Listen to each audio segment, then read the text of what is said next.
Welcome to Frankly Speaking Sports. I'm your host, Larry Frank, and what a great Monday show we have for you tonight. We just have a spectacular show. A little bit later on in our show, about 15 minutes from now, we're going to have former Major League pitcher Randy Lerch. Used to pitch for the Philadelphia Phillies, the Giants, the Montreal Expos, just to name a few. So a great interview. We'll be talking to Randy about his career in Major League Baseball with the Phillies. Also be talking about his life after baseball with his addiction to drugs and alcohol. And also he's going to get an opportunity to promote his terrific book that he had come out with, God in the Bullpen. So just a great interview planned. Want to also remind you all, we have a fantastic week planned for you. I could not be happier with the week. And it starts off tonight, like I said, 15 minutes from now, Randy Lerch, the former Philadelphia Philly pitcher. Then tomorrow night, we're going to have Gene Watson, a very special guest on our phone line with us. He is the assistant to the GM for the Kansas City Royals. So with some breaking news expected tomorrow in Major League Baseball, what a great guest to have on from the Kansas City Royals. Then on Wednesday night, we will be over on the Crew Life platform. We will get my buddy Rob to make sure that you all can join that. We'll have him get a link to us here, and we will be on Crew Life this upcoming Wednesday at 9 p.m. Eastern Time, and we will have special guest Ricky Reynolds. That's right, former Tampa Bay Buccaneer and New England Patriot will be joining us on our Crew Life version of Frankly Speaking Sports Buccaneer Wednesday. So you definitely want, if you're a member of Frankly Speaking Sports, go ahead and join Crew Life as well. Just a great show planned for you this Wednesday night. Then Thursday night, we're going to have Eric Handman. Eric Handman is the play-by-play announcer for the University of South Florida Bulls. He will be joining us this upcoming Thursday. Then Friday night, for all you Tampa Bay Rays fans, Rich Hollenberg, the pregame and postgame host for the Tampa Bay Rays. He also does some play-by-play announcing as well. So Rich Hollenberg will be joining us Friday. So there's the list of guests we have planned for you Monday through Friday on Frankly Speaking Sports.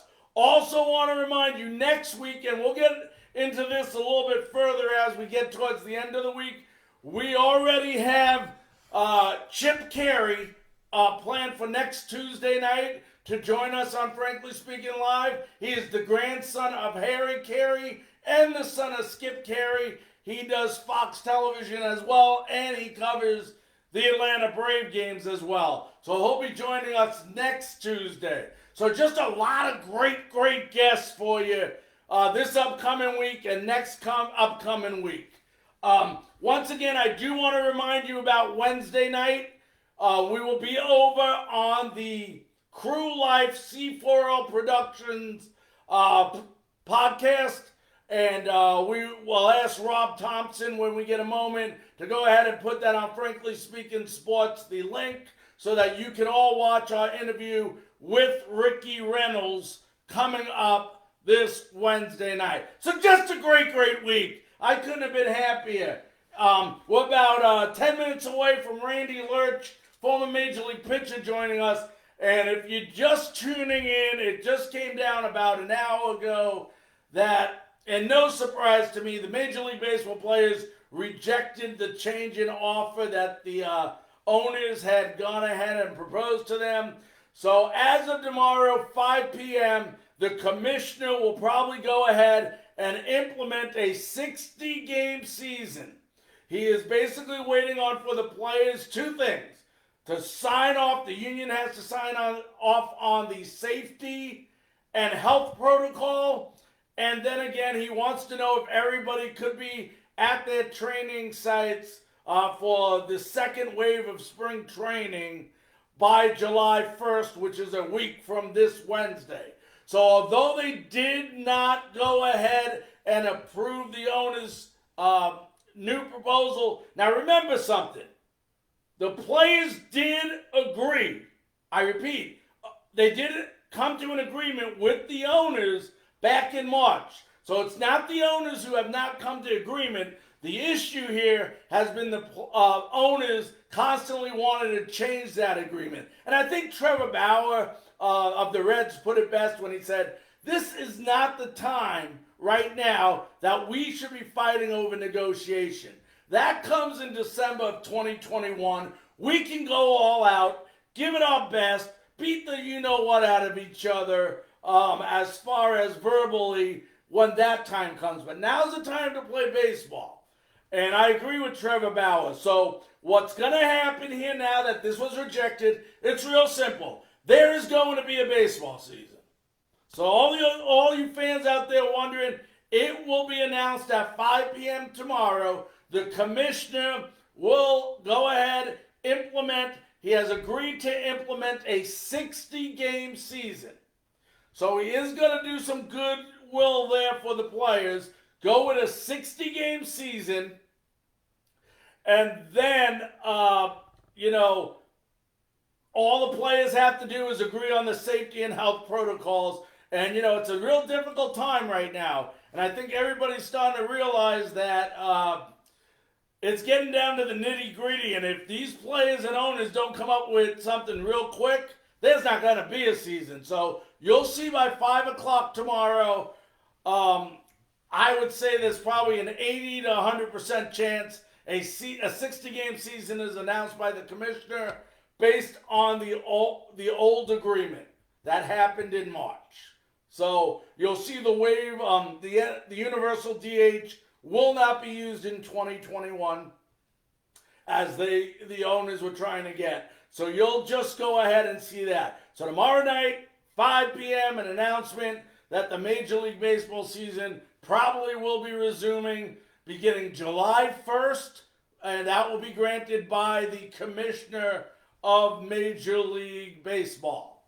So, hopefully some good news there. We know that teams are ready. Toronto Raptors arrived, I believe, in Florida today. The NBA season is going to be starting shortly, and same with the NHL season. So, sports is right around the corner. We are going to be talking about NASCAR after our interview with Randy Lerch. A lot has happened in the last 24 to 48 hours. We want to make sure we get to all those stories for you, but we don't want to be interrupted by an interview where we lose focus on what we're talking about when it comes to NASCAR. So after the interview with Randy Lerch, we'll talk about the incident that occurred at NASCAR before the race. We'll talk a little bit about the race and how all the race drivers came together today for just an unbelievable cause and just a great, great sight if you missed it at Talladega today in Alabama. So just a great, great thing. We are about 6 minutes away from Randy Lerch. For those of you just joining us, if you can please do me a big, big, big, big favor. Can you please go on your timeline and can you please share this show with all your friends? I know we got people from Crew Life joining us tonight. We got people from all different platforms. So please go ahead and do that. If you're just joining us, I want to one more time lay out the outline for this week as we do every Monday. Today we're going to have Randy Lerch about 5 minutes away. Former Major League pitcher, pitched with the Philadelphia Phillies. He's going to talk about his life during baseball, his addiction during baseball with alcohol and drugs. Just a remarkable story, and he's going to promote his book as well. Tomorrow, Gene Watson, the assistant to the GM for the Kansas City Royals and Senior Vice President of Scouting for the Kansas City Royals, will be joining us tomorrow evening. Then Wednesday night, we will be on our Crew Life platform. We will be doing a show live on Crew Life. We will get that link to you. My buddy Rob Thompson over there. We'll definitely get that to you. And we're going to have Ricky Reynolds, former New England Patriot and Tampa Bay Buccaneer, joining us Wednesday night on Frankly Speaking Sports Crew Life Edition. So can't wait for that show. I'm looking so forward to being with all my other friends as well. And if you're a member of Frankly Speaking Sports, make sure to join Crew Life as well. Then Wednesday night, all you USF Bull fans, that's right, we're going to have Eric Handman, the play-by-play announcer, play-by-play announcer for the USF Bulls. He will be joining us live here Thursday night, and then of course Friday night, all you Tampa Bay Rays fans, Rich Hollenberg will be joining us. He does the Rays pregame and postgame shows on Fox Sun, and he also does some games on Fox Sports as well, being the play-by-play broadcaster. So just some great shows coming up, and we're looking forward to it as we're about 3 minutes away from getting a special phone guest tonight, Randy Lerch, on the phone. Once again, I also want to remind everybody, if you go on to Crew Life and watch the show on Wednesday night, Frankly Speaking Sports, with our interview with Ricky Reynolds, want to remind you also that my good buddy, Coach Marvin Bell, has his own show on Sunday nights. Coach Bell, Talking Bucks with Coach Bell. So you definitely want to watch that show as well. That's Sunday night on Crew Life as well. It's another C4L production. So some great shows coming up on Crew Life with myself Wednesday night, Coach Bell Sunday night. You definitely don't want to miss those shows. See if we have any other breaking news here that I wanted to report to you. We mentioned about baseball already. We mentioned about next week, the NASCAR race. We're going to talk about after the interview. But for all of those that did not get to see the race, Ryan Blaney won the race. And we'll talk a little bit more about that after our interview, because it had a very special meaning to it. And I want to make sure that we go ahead and definitely talk about that as well. I want to also remind you, if you are listening, please participate. We have a comment section right here. Go ahead, leave a comment, say hello, ask a question. If there's something you might want me to ask Randy Lerch, or something you want me to talk about after the interview with Randy, please, the more interaction, the better off the show is. So I do want to let you know that. So please, just say hello, Larry, I'm here. Also, if you do not get to watch the show this evening, you can either watch it on Frankly Speaking Sports again tomorrow, or you can go to our YouTube channel and watch a replay of tonight's show. It's also called Frankly Speaking Sports. So just some great avenues. Also, follow me on Twitter, at Larry Frankus. That's with a U.S. at the end.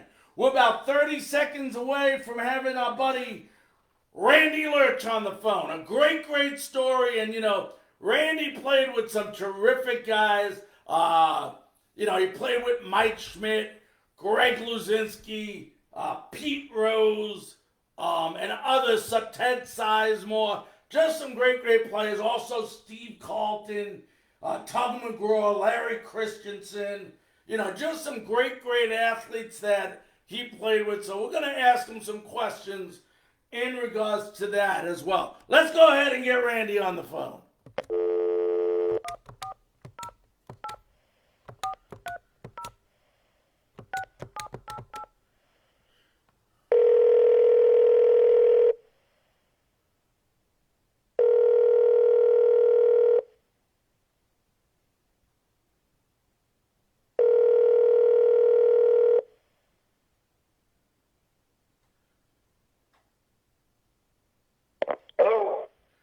Hello. Ladies and gentlemen, at this time it is my great honor, thrill, and pleasure to introduce to you on the Frankly Speaking Sports Hotline, former Major League pitcher, he threw for the Philadelphia Phillies. Let's welcome Randy Lerch. Randy, how are you this evening?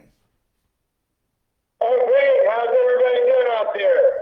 Oh, everybody's doing great. How are you doing, sir?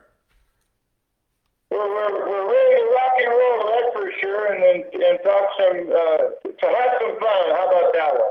All right, sounds great. Hey, Randy, I want to start off real quickly here. I know you started your baseball career in as far as with the Phillies in 1977, had a terrific first 2 years, 10-6, then 11-8 in 78. Tell me about those first couple years with the Phillies and what it meant for you to get on a team and start with a team that really had a lot of success during the late 70s, early 80s. It was great. I mean, it was never to be expected coming, here's a young kid that came up with a lot of veterans, and there was a lot of established players on there with Mike Schmidt and Greg Luzinski, Larry Bowa, Steve Carlton, Bob Boone, Gary Maddox, the list goes on, and so by it being an established team, I didn't have to, go through the growing pains, and I just, the thing I needed to do was to fit in, and I was blessed enough to win a few ball games and then be a part of some championships. Now, I remember this day very well. You guys, I think, were roughly a game. I mean, you were ahead of the Pirates by a game or two in the NL East. It's September 30th. I remember it vividly. And obviously you were starting pitcher that day, but a very special moment that day. You trying to prove to everyone that the DH does not belong in the National League. Well, it's a good thing for that day anyway. We went into Pittsburgh, our nemesis, with 4 games left to play in a season. We had a 3-game lead, and we had a make-up doubleheader on a Friday night, which we lost both of those games by just weird kind of circumstances. We had a drop fly ball where 2 outfielders didn't come together in the 9th inning, and then in the 9th inning, the second game was a balk or vice versa. And then my game was on a Saturday, and we at that point we started with a 3-game lead. So then we had a 1-game lead with 2 to play. The last game being on a Sunday, my game was Saturday, and I go out and give up a grand slam home run to Willie Stargell in the first inning, and I thought, holy cow, man! We go into the last game of the season with things all tied up, and the momentum on Pittsburgh's side. Of course, and being in Pittsburgh, playing a game in Pittsburgh, we were in a lot of trouble. And so I give up the grand slam, and I said, well, if we don't win today, one thing for sure, after I said that, giving up the grand slam, I said, I'm going to get a piece of somebody. And so I ended up settling down, pitching 5 or 6 innings after that. I give up the grand slam to Willie, and I ended up hitting 2 home runs. And to contribute, we ended up winning the game and winning the division. So the end result was I got the win. We won the division. I got 2 home runs in the game. And it's a big deal for a pitcher to hit a home run, isn't it? What's that? I said it's a real big deal for a pitcher to hit a home run, isn't it? It is. Being a pitcher, to back up, I was a real good hitter in high school, and I took it real. I took my hitting seriously. I actually, when I was drafted by the Phillies out of high school, I didn't know what I was going to be because I was an All-America hitter and pitcher coming out of high school. And so I asked my scout to sign me with the Phillies what I was going to be because it was kind of a flip the coin. And he said, well, the Phillies need hitting or pitching right now, so you're going to be a pitcher and you're left-handed. But you know, if that doesn't work out, we're gonna go ahead and let you be a hitter. But so I took it real serious, and even though I took it serious, we don't get a chance to hitters don't get or pitchers don't get a chance to practice hitting a lot once you become a professional. And so by hitting a home run, it's a big deal. You don't get a chance to work on your home run trot. Let's put it that way. Now, you were part of an unbelievable pitching staff. I mean, if I remember correctly, I know you had Tug McGraw because I followed him as a Met as well. Steve Carlton, Larry Christensen. I know you had yourself. Even in the bullpen, you had Warren Brewster, Jim Longberg. I know Ron Reed. I mean, that was a good pitching staff, wasn't it? We had a real good pitching staff, and we had a lot of veterans, with, like you said, with Ron Reed and Tug McGraw, Tug McGraw taught me how to, he taught me how to have fun playing the game. Tug was, if people remember Tug McGraw, he was a great pitcher. He was a screwball pitcher. He was a screwball himself and a screwball pitcher. But he also he loved to have fun out there, and he loved to win, but he loved to have fun. And of course, in the starting staff, we had Steve Carlton, Larry Christensen. Jim Cott was starting when I first came out. Jim Lomborg, who won the Cy Young Award with the Boston Red Sox. So I came up with some real good players, and that's a good place to be when you're a kid just starting out. Now, after the 1980 season, Jim, and I know you wrote a book about it and everything. We're going to get into that in a few moments. But, things started to go downhill with you. I know you got, the addiction to amphetamines, some alcohol. Why don't you tell us that story and what happened there a little bit? Okay, great. The story, and like you said, we can talk about that. I ended up writing a book called God in the Bullpen. But I ended up, I was kind of a goody two-shoes, in high school, of course, and in the minor leagues, I didn't drink, and then once I got to the major leagues, I won my first 5 out of my first 7 starts, and I had established a player come up and said, "Hey, this is a long season, kid. I think it'll help you a lot if you take these greenies, and it'll help you to be able to withstand that long 162 game season." And starting pitchers, I don't know if the listeners out there know, but somebody that has a good starting season, he can pitch. In those days anyway, pitch over 200 innings and start 35, 37 games. So he was somebody I looked up to. So I took the pills, and they made me feel like I was Superman out there, and I ended up becoming addicted to those. And while I was taking the pills, I realized I couldn't sleep because they were drugs that made you, kept you awake at night. So I started drinking on them and didn't realize that, I didn't realize that I was getting real addicted to them. And by the time I tried to quit, it was too late, and it became a real bad habit for the rest of my career. Now, let me ask you this, because I've never been on the major league level. I've been around it.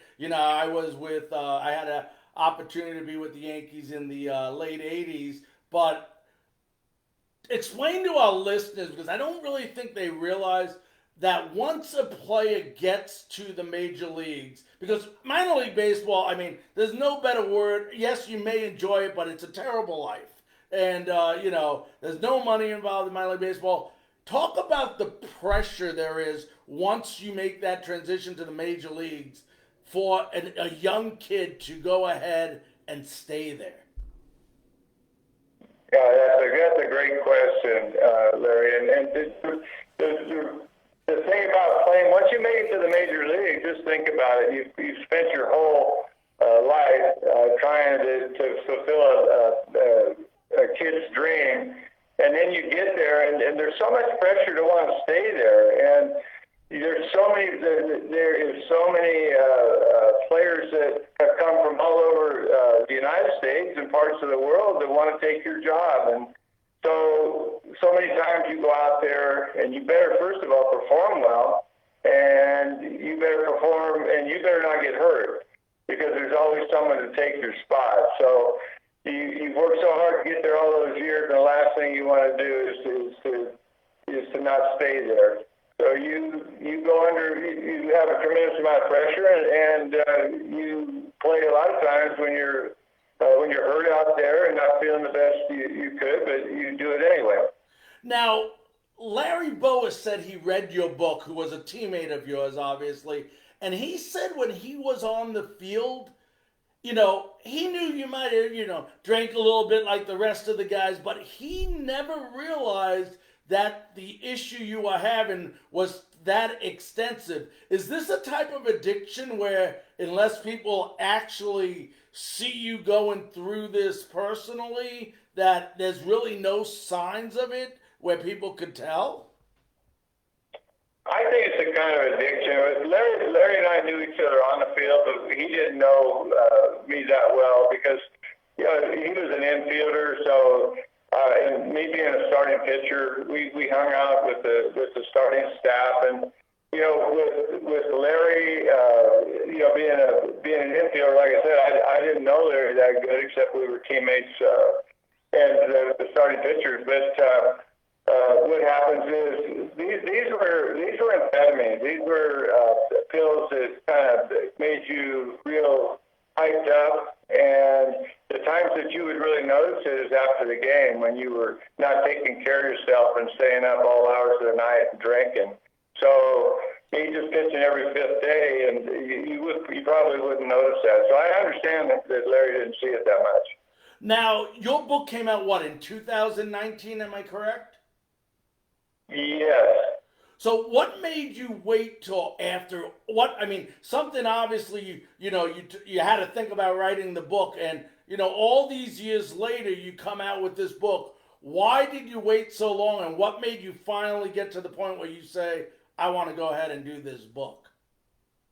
The reason I wrote the book is my addiction snowballed until it got really bad after I retired. I was always a drug addict and an alcoholic when I was playing, but I didn't go out on the field with the exception of under the influence of amphetamines. I never went out on the field drunk or anything like that. But after my career, it snowballed to where my drinking and addiction. I even I started using cocaine, and so it got worse and worse, because when you retire from baseball, it's like, what are you going to do now? You're trying all these different things.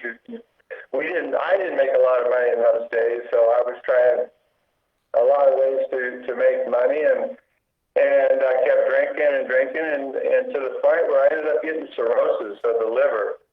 And after being diagnosed with cirrhosis of the liver, and me going to my liver specialist after having 80 pounds of fluid drained off my abdomen, my liver specialist, as I was walking out, after offering to put me on the liver transplant list, which I declined to do because I felt like I had ruined the liver on my own, and I told him no, to give the liver to someone that that hadn't done it to themselves, that someone that got maybe a disease or something like that. So on my way out of the doctor's office, he put his arm around me and he told me that he goes, Randy, he says, I just want you to know you can go into liver failure at any time.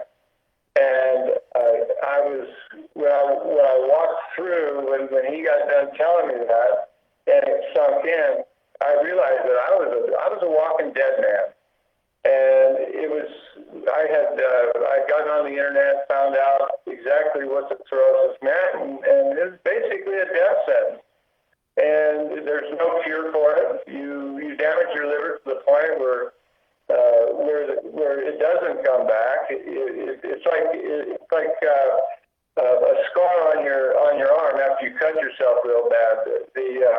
The bleeding quits and it heals over, but you still have that scar tissue there that's going to be there forever, and that's the way your liver is. was. And so once I found that out, I looked at my wife, Maria, and we looked at each other with tears running down our face. And she said to me, she goes, Randy, please don't leave me. And I said, I'm going to do everything I can, to not leave you. And I decided at that point to go and to do everything possible to put it in God's hands and pray, to the Lord to please give me another chance and also to do everything that the doctors asked me to do. That would be, the way your diet and everything he possibly wanted you to do to give myself a chance to live as long as I possibly can. And after about 2 years of doing everything and starting to get stronger and starting to feel better, I had actually I was about 215 pounds. I'm 6'5". Normally before I got the cirrhosis, but after being so sick for so long, I went from 215 to 170 pounds. I was malnourished, and so I started trying to eat right, trying to gain some weight after talking to the doctor. And after 2 years, he one day, after many visits and many blood tests and everything that goes with it, he looked up at me and said, Randy, he said, this normally doesn't happen. It doesn't turn out this way, but it looks like you've been given a second chance. And at that point, I just wanted to climb the highest hill and the highest mountain and just scream to the world that I've been given a second chance. And I wanted to tell everybody, about what I went through, and also what the feelings were, to have that feeling of being told that you're probably going to die. You're probably not going to live. And I just wanted to write this book to make sure if I could at least help one person that I have to go through that horrible feeling that I went through looking at my wife's eyes and have the feeling that I'm not going to be around much longer. So at that point, I decided to get together with Lerch, the co-author. No relation, but we got together, and it took me a year to write this book to tell my story and hopefully to help others. Even if I helped one, that would be worth it. And so that was about, the book's going to be out a year next month, and it took me a year, so I wrote the book, and I think it's making an impact on others. Well, and that's awesome, man. I mean, I can't tell you how great that is that you could be able to give back that way and let people know. Now, you talked about the book some, but if somebody wanted to know, obviously they're going to learn about the addiction, what you went through, any other major components of that book that, you would want people to, that you want that book to symbolize? Great question. The major component is, of course, for me to tell my story about the cirrhosis and for people that have addiction. Mine was drugs and alcohol, but there's other addictions out there that control your life. But I wrote that, but I didn't know how or what all I was going to write in the book, and I believe that the Lord touched my hand. His Spirit kind of guided my hand, and what I did is I just started writing my life story. And I wrote the story of when I grew up as a kid, and my dad who was a semi-pro player out of the Sacramento, California area, and I tell the story of through Little League, through the high school, the minor leagues. My high school career, I had some great players on my high school team. Which people probably remember Jerry Manuel, who was manager of the year with the White Sox, along with some other major leaguers. But I told that story, and I told some great major league stories of moving up through the minor leagues, some minor league stories, and then some major league stories. I started that 23 to 22 game in Chicago. It's ranked the 20th most famous game in baseball. funny shenanigans that Tug McGraw did, and so there's some real inside baseball stories in it that I wanted to talk about also. That along with the addiction story. So it's a baseball book with the cirrhosis story and a happy ending. Now, Randy, do you do speaking engagements as well, or it's just the book you do?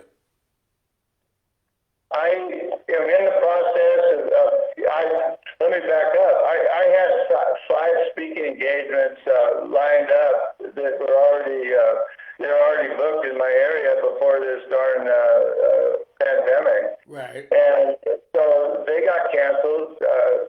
You never know with the what's going to come out of this pandemic. We just hope and pray that of course it's going to have a happy ending. And along with that's a great question again, because not only I call this my book of hope, because I believe that through the hope of Jesus Christ we can find hope, and also people are looking for hope now through this dark pandemic with 120,000 people in the United States that have succumbed to this and around the world. So I'm looking forward to get back and to my dream is to get and to speak at different events, whether it be a high school, whether it be a church event, or some corporate event, to be able to look people in the eye and tell people about the hope in Jesus Christ, and also the dangers of drug and alcohol abuse. But so to answer your question, a very long sentence,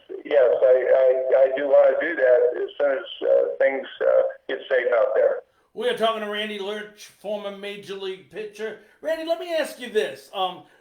People knowing, and obviously, especially now with the book, other Major League players that are either currently played or formerly played, knowing what you went through. Do you ever have a Major League Baseball player call you and ask you that might be going through a similar phase, and they want to know, hey, Randy, you've been through this. What do you suggest?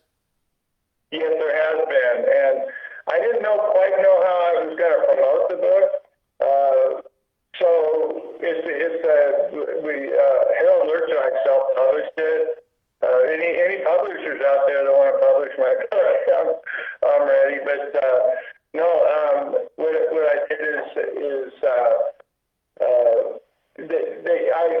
I didn't know how I was going to promote it, so we got on Facebook, and I got on Messenger, and I couldn't believe the response and the way that I have connected back with with teammates that I have, players that I played against, and also old players and teammates that have said, look, I have this family member that's struggling right now with an alcohol addiction, and could you please send your book? Could you please talk to them? And I sometimes I'll spend half a day going back and forth talking to people about the addiction situation. Now, I'm no certified addiction expert. I'm a hands-on addiction expert, but no. To answer your question, I talk to a lot of people. I've talked to a lot of past teammates, players that are with Major League Baseball, and I actually, what was it? It was last. I believe it was last. Let's say Saturday. But I did a radio show with the Major League Baseball Players Association, and talking about addiction, and the Jennifer Madison, who is the president of the Association of Major League Baseball Players of America. I did Tony Russo's show, and we had it's a call-in show. I've talked to a lot of people, so the response has just been wonderful, Larry.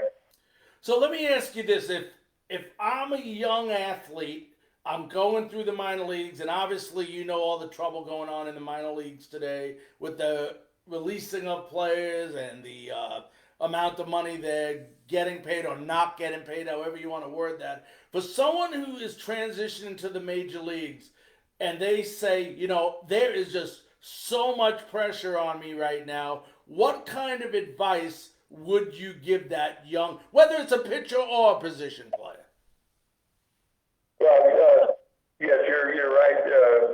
With the advice that I would give them, hopefully the major league team, and I know by me being with the Phillies that one of my teammates, Dickie Knowles, is the drug and alcohol guy there. He's been there for many, many years, and so my point is that usually the major league teams have people there that you can talk to about that. The Major League Baseball Players Association has people that you can talk to. The main thing is that people have to throw their pride away. A lot of times, I know I was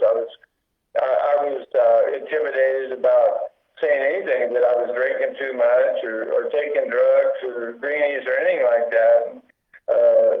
So that kept me away from people knowing about it because I felt like it was a weakness. But I would want to tell the young players out there, look, this will ruin your life. This will ruin your career. And for you to go and find out where you can get help, and I'm sure it's right there at your on the team that you're playing for. And I know it for sure is with the Major League Baseball Association. Now, do you think some of these players fear about going there? You know, not so much pride, but their fear of consequences if they reveal that they are doing anything like this? No, because the person, let's put it the sponsor, but it's the drug and alcohol person that's in charge of that, the abuse issues with the team. They will keep the big thing is confidentiality. You don't, just like AA or anything else.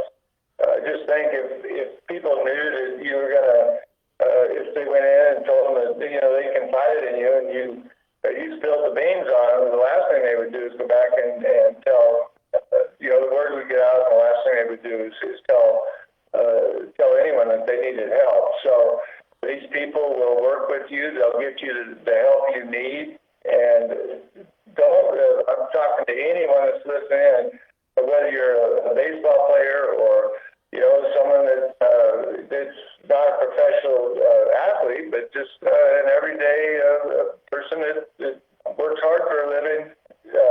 Make sure you don't let pride get in the way, because this is a life and death thing. This will ruin your life. And what I was telling Tony Russo the other day was that the major thing is that if I could just tell people how much this has changed my life, how much that now that I've gone over 40 years without having a drink, and if I could just tell people the different person I am, and tell people that look at by you quitting drinking, by you taking care of yourself in the right way, what happens is now God can work with you and be able to have the person that He created, and for you to do the things that He created you for. And don't let the pride thing get in your way, because the rewards on the other side of that pride door are amazing.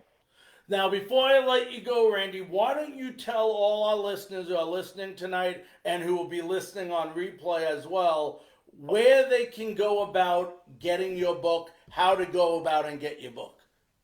Great. The book is on Amazon.com and also Barnes & Noble. And let me give you an address of the P.O. Box. It's 3450 Palmer, Palmer Drive. That's Suite 4-196, Cameron, Cameron, Park is in Park, California, 95682. And I hope I'm not going too fast, but the email address is Randy. Make sure you don't forget the dot. So Randy Lerch, Lerch, .yahoo.com. And also I'm on Facebook. If you get on Facebook and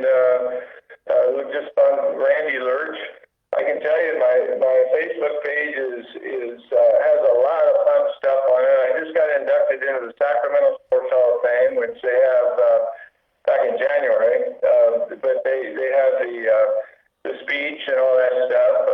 My buddy Dusty Baker was he gave me the award. He was my presenter. So there's a lot of fun stuff that we've been doing on Facebook also. Well, great. That's awesome. I'm glad. Definitely get that out there so they know where to go ahead and get that book. Randy, want to thank you so very, very much for joining us on Frankly Speaking Sports tonight. I really enjoyed having you. It's an honor to be on the show. Thank you so much for having me. All right, you stay safe, and I'm always here if you need me. Okay, buddy. Thank you. You take care. God bless everybody. Thank you. You too. That was Randy Lerch, former Major League pitcher for the Philadelphia Phillies. What a great, great, great story. Just an incredible guy coming on our show, explaining everything he went through. He didn't hold nothing back. He let you know exactly how it was, how he got addicted, why he got addicted, why he stopped the addiction, which was basically a matter of life or death, and just an incredible story. That is a book you have to get. I mean, definitely God in the Bullpen, just an amazing book on Amazon, Barnes & Noble, like he said. You can also go to, that's Randy.Lerch, Lerch, .yahoo.com. Just a great place. He's also on Facebook. So, what a story. What a story. You know, and that's probably one I will go back and listen to as well. So, you know, very, very honored, very, very privileged to have that great man on our show tonight. Now, you know, we talked about baseball earlier in the show, and I'm not going to waste my time talking about baseball again, but we also had some NASCAR today. And, you know, very disturbing, upsetting, insensitive, every word you can think of the incident that happened over the weekend with Bubba Wallace and someone putting a noose into his garage area. Just some sick individuals out there that, you know, just, I'm sorry, they don't deserve an existence on this planet. You know, for someone to do that and to be that poor of a person, to have that poor a judgment, to be that insensitive, just doesn't need to be around. You know, and you think about it, and, you know, I really hope they find out who the jerk that did this was.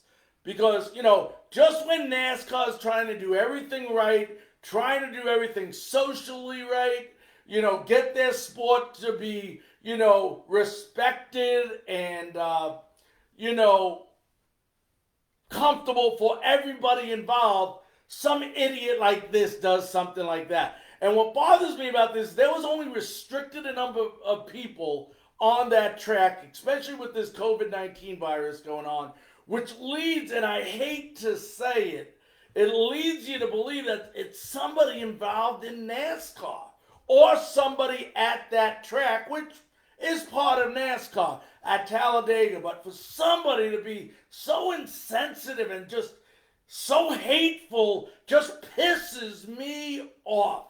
I cannot tell you how much it pisses me off to know we have, you know, people out there that are still this prejudiced or prejudiced at all and this racist. There is no place in our entire society for any act like this. It is just wrong. And I can go on all day, but I know I don't need to because I know everybody here understands how wrong this is. And those people that don't understand it, they need to get the hell away from here. They just need to get away from everybody else and put their hate in a corner with them somewhere. Because it is not deserving for anyone, whether you're white or black, but especially this gentleman, Bubba Wallace, who is a great guy, to have to go through this and be treated this way. Just completely wrong. And, you know, I give NASCAR team all the credit in the world today. I mean, if you saw their act of solidarity and togetherness and the family atmosphere, was just incredible today. You know, they moved Bubba Wallace to show him respect today and to show him that he is part of their family. They moved his car personally, pushed it to the front of the line, and it was just a great, great moment in NASCAR to say, look, we're over this crap. And what they did was terrific. Then for his best buddy on the circuit, you know, the only thing that could have been better with that race today was Bubba Wallace winning the race. But if it wasn't Bubba Wallace, Ryan Blaney, you gotta be happy for him. Real good buddies. He's been right by Bubba Wallace, his good buddy's side, all through this, been supporting him, and just a great, great win for Ryan Blaney today as well. But just terrible that somebody, and you know, we talked a lot on Frankly Speaking Sports, whether it's been the NFL, the George Floyd incident, other, you know, about minorities being hired in professional sports, and so on and so on and so on. But to see this happen today with everybody coming together, that part was great. The reasoning was terrible because it should have never happened. For somebody to do something that insensitive, that disgusting, that sickening, whatever word you want to use, and I got some choice words that I'm not allowed to use on the air right now, but it was just terrible. It was just terrible, terrible, terrible, and I really hope they get that guy or girl, whoever it was that did this, and really punish them to the full extreme. I really do. And hopefully, with the cameras they have available at Talladega and everything, let's hope that somebody can find this complete stupid idiot that did something so dumb, so stupid, so insensitive, and so wrong. Let's get this person. For those of you that have not heard earlier today, we want to let you know that we have a great, great, great week planned for you. Not only did we have Randy Lerch tonight, tomorrow Gene Watson is going to join us. He is the assistant to the GM of the Kansas City Royals, senior vice president of pro scouting as well. Then on Wednesday, we move over to the Crew Life platform. Our buddies at Crew Life. Every Wednesday night going forward, we will be on Crew Life, C4L Productions. And hopefully when I speak to my buddy Rob down at Crew Life, he'll be able to put a link on Frankly Speaking Sports, so you will all have the opportunity to join Crew Life, become a member, and listen to our show on Wednesday nights, just like you do the rest of the weeks. So if you already know that link, it's Crew Life. Go to Crew Life, join, and they will allow you to become a member of Crew Life and watch Frankly Speaking Sports Buccaneer Edition this Wednesday night, 9 p.m. Eastern Time.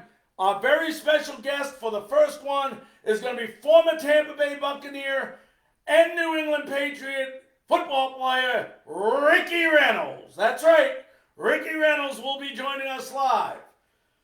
Then on Thursday night, for all you USF fans, the University of South Florida Bulls PA announcer during football games and women's basketball is going to be joining us live. Eric Handman will be joining us Thursday night. And then for you Tampa Bay Rays fans, it's Friday night. Rich Hollenberg, the pregame, postgame show host for the Tampa Bay Rays. He also does some play-by-play for Fox. So Rich Hollenberg will be joining us Friday night. And then next week, we already have guests lined up. Tuesday night next week, the grandson of Harry Carey, the son of Skip Carey, Chip Carey of the Atlanta Braves, will be joining us live next Tuesday night. So just an incredible week planned with interviews for you all. Want to remind you all, we come on 9 p.m. once again, Eastern Standard Time, 8 p.m. Central, and 6 Pacific. Want to thank you all very much for joining us on Frankly Speaking Sports tonight. We'll see you tomorrow on another episode of Frankly Speaking Sports.